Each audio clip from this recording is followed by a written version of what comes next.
Hello दोस्तों, हृदय की नलियों की ब्लॉकेज यानी कोरोनरी आर्टरी डिजीज इंडिया में वेस्टर्न कंट्रीज के कंपैरिजन में किस तरह से अलग है, आज जानने का प्रयास करेंगे। भारत में होने वाली हृदय की नली के ब्लॉकेज का जो पैटर्न है वो फॉरेन कंट्रीज से कंपैरिजन में कुछ ज़्यादा अलग है। हमारे कंट्रीज में ये बीमारियाँ ज़्यादा जल्दी होती है, ज़्यादा अग्रेसिव होती है और ज़्यादा लोगों को अफेक्ट करती है, ज़्यादा बुरी तरह से अफेक्ट करती है। कई ऐसी चीज़ें हैं, आज हम जानने का प्रयास करेंगे कि ये किस तरह से अलग है साइंटिफिक फैक्ट्स और स्टडीज़ के माध्यम से। टॉपिक पर जाने से पहले जो लोग हमारे चैनल पर नए हैं उन्हें रिक्वेस्ट करूँगा कि चैनल को सब्सक्राइब करें। हमारे चैनल का पर्पज़ है लोगों को हेल्दी बनाना, हेल्थ एजुकेशन के द्वारा, और इस मिशन में आप हमारे सहभागी बन सकते हैं चैनल को सब्सक्राइब करके, वीडियोस को लाइक करके। अगर हमारा कंटेंट आपको अच्छा लगता है तो फ्रेंड्स फैमिली के साथ इसे शेयर भी करिए। हमारा पर्पज़ एक हेल्दी नेशन बनाना हेल्थ एजुकेशन के द्वारा, और इस मिशन में आप हमारे सहभागी बन सकते हैं। इस टॉपिक के दौरान कुछ साइंटिफिक फैक्ट्स और स्टडीज़, कुछ ओपीडी की इंटरेस्टिंग बातें, कुछ साइंटिफिक स्टडीज़ और प्रैक्टिकल यूटिलिटी की बातें भी आपको बताऊंगा, तो बने रहिए हमारे साथ एंड तक। चलिए शुरू करते हैं। बेसिकली इंडिया में वेस्टर्न कंट्रीज के कंपैरिजन में जो हार्ट अटैक है वो लगभग एक दशक पहले चालू हो जाता है। यानी कि मान लीजिए विदेश में अगर 40 साल में चालू होता है तो यहाँ पे 30 साल में चालू हो जाता है, तो लगभग एक दशक पहले चालू हो जाता है।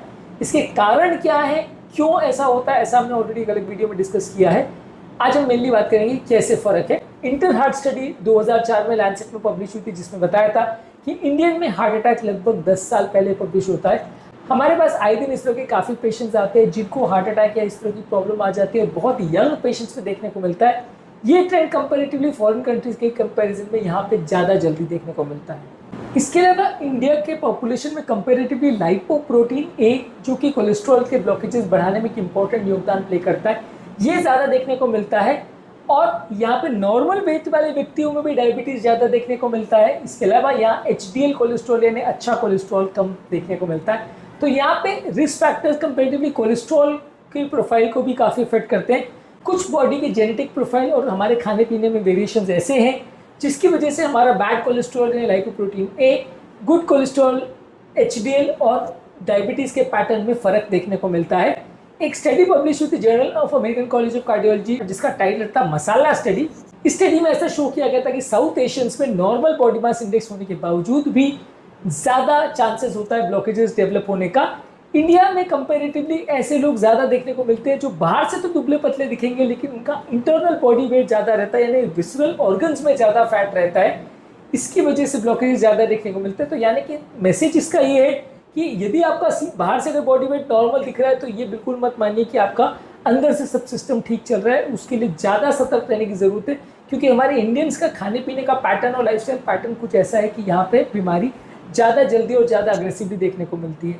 इसके अलावा इंसुलिन रेजिस्टेंस भी यहाँ ज़्यादा देखने को मिलता है। यहाँ पे कंपेरेटिवली फॉरेन कंट्रीज़ के कंपेरिजन में डायबिटीज़ ज़्यादा देखने को मिलता है। यहाँ लोगों का खाने पीने का पैटर्न और लाइफस्टाइल पैटर्न ऐसा है कि ज़्यादा डायबिटीज़ देखने को मिलती है, ज़्यादा इंसुलिन रेजिस्टेंस देखने को मिलता है, और जितना ज़्यादा इंसुलिन रेजिस्टेंस हो उतना ज़्यादा ब्लॉकेजेस होने का चांस ज़्यादा होता है। इस मामले में डायबिटोलॉजी 2003 में एक आर्टिकल पब्लिश हुआ था, चेन्नई अर्बन पॉपुलेशन स्टडी, जिसमें बताया गया था कि दुबले पतले अर्बन इंडियंस में भी ज़्यादा इंसुलिन रेजिस्टेंस देखने को मिल रहा था। इसके अलावा यहाँ पे लोगों में स्ट्रेस ज़्यादा है, सेडेंट्री लाइफस्टाइल बहुत ज़्यादा है, बैठे बैठे का जीवन ज़्यादा व्यतीत करते हैं, जिम एक्सरसाइज कंपैरेटिवली कम करते हैं, और प्लस रिफाइंड कार्बोहाइड्रेट्स और मैदे के बने हुए फूड प्रोडक्ट्स खाने के यहाँ पे बहुत ज़्यादा ट्रेंड है। रिफाइंड तेल का प्रयोग करने का बहुत ज़्यादा ट्रेंड है, और शुगर का प्रयोग करने का ट्रेंड बहुत ज़्यादा है। ये इंपॉर्टेंट डाइटरी फैक्टर्स है जिसकी वजह से देखा गया है कि इंडियन पॉपुलेशन में ज़्यादा ब्लॉकेजेस या प्रॉब्लम्स देखने को मिलती है। लैंसेट में 2019 में एक आर्टिकल पब्लिश हुआ था, प्योर स्टडी, जिसमें बताया गया था कि फिजिकल इनएक्टिविटी और ख़राब डाइट सबसे इंपॉर्टेंट कॉन्ट्रीब्यूटर्स है जिसकी वजह से इंडिया में ब्लॉकेजेस ज़्यादा देखने को मिलते हैं। इसके अलावा इंडियंस में फैमिली हिस्ट्री भी ज़्यादा इंपॉर्टेंट रोल प्ले करती है। यहाँ पे इंडियन फैमिलीज में ओवरऑल हार्ट अटैक के रिस्क होने का चांस शायद कुछ जेनेटिक प्रोफाइल्स में चेंजेस होने की वजह से ज़्यादा देखने को मिलता है। ऐसा इंडियन हार्ट जर्नल में 2017 में देखने को मिला था। 2 से 3 गुना ज़्यादा इंडियन फैमिलीज में ये pre mature coronary artery disease के प्रेवलेंस ज़्यादा होते हैं, यानी कि ज़्यादा जल्दी एज में हार्ट अटैक के ब्लॉकेजेस यहाँ फैमिली हिस्ट्री के केसेस में ज़्यादा देखने को मिलते हैं। इसके अलावा काफ़ी इंडियन पेशेंट्स में ऐसा होता है कि उनका हार्ट अटैक कई बार साइलेंट होता है या एटिपिकल होता है, यानी हार्ट अटैक होने के बावजूद भी बहुत सारे लोगों को टिपिकल चेस्ट पेन नहीं होता है। इसका कारण ज़्यादातर लोगों का डाइट या डायबिटीज़ का प्रेवलेंस हो सकता है, पर ऐसा कंपैरेटिवली ज़्यादा देखा गया कि साइलेंट हार्ट अटैक्स और एटिपिकल प्रेजेंटेशन यानी बगैर चेस्ट पेन की या माइनर चेस्ट पेन के साथ होने वाले हार्ट अटैक, यानी छाती के दर्द के बदले कहीं और दर्द हो रहा है, इस तरह के प्रेजेंटेशन वाले हार्ट अटैक यहाँ ज़्यादा देखने को मिलते हैं। इसके अलावा यहाँ पे लोगों का खाने पीने का टाइमिंग्स भी काफ़ी ज़्यादा अलग है। खाने पीने के टाइमिंग्स में कई बार इराटिक होते हैं, कई बार कोई 2 बजे खा रहा है, कोई 4 बजे खा रहा है, कोई खाना मिस कर रहा है। ये सारी चीज़ें भी एक इंपॉर्टेंट कॉन्ट्रीब्यूटर है जिसकी वजह से लोग को ज़्यादा ब्लॉकेज होते हैं। कार्बोहाइड्रेट का कंजम्पशन बहुत ज़्यादा है, यहाँ पर ज़्यादातर कार्बोहाइड्रेट्स होते हैं। हमारे खाद्य पदार्थ में लगभग 70-80% हमारा डाइट जो है वो कार्बोहाइड्रेट से बनता है, जो कि काफ़ी ज़्यादा अनहेल्दी पैटर्न माना जाता है। और उसमें काफ़ी ज़्यादा सिंपल कार्बोहाइड्रेट्स या मीठी चीज़ें होती हैं जो कि ज़्यादा नुकसान करती हैं। इसके अलावा इवन हाईली एजुकेटेड इंडियंस में भी बीमारी के बारे में ज़्यादा अवेयरनेस नहीं है। बहुत सारे लोग चेस्ट पेन को एसिडिटी गैस मान के या एटिपिकल पेन मान के इग्नोर करते रहते हैं, या इवन एजुकेटेड इंडियंस में भी ये देखने को मिलता है।